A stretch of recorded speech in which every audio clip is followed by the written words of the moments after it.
the passenger who didn't speak. I was driving for a rideshare service late one night when I got a ping on my phone. The app told me to pick up a passenger from a quiet suburban street. I pulled up outside a house, and a woman in her 30s came out and slid into the back seat of my car without saying a word. She pulled her hood further over her face so I couldn't see her face. I said, "Hey, how's it going?" But she just stared straight ahead.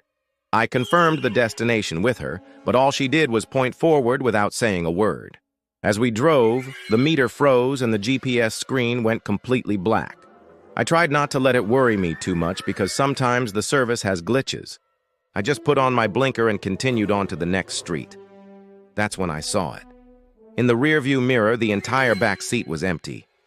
I whipped my head around to look behind me, but there was no one there.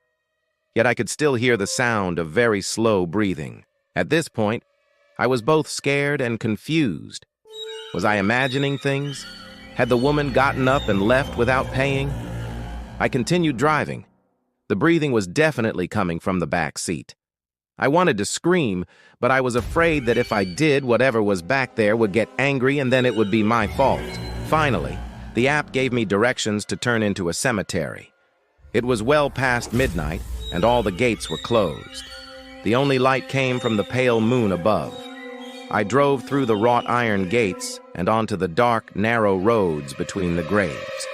The app directed me to stop at the far end of the cemetery by the mausoleum.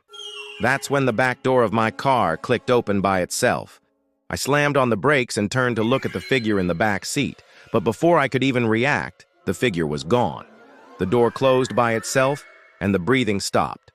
I don't know what was in that car, but whatever it was, it's gone now. When I finally got home, I checked the footage on my dash cam. And you won't believe what I found. If you want to hear more scary stories, stay tuned.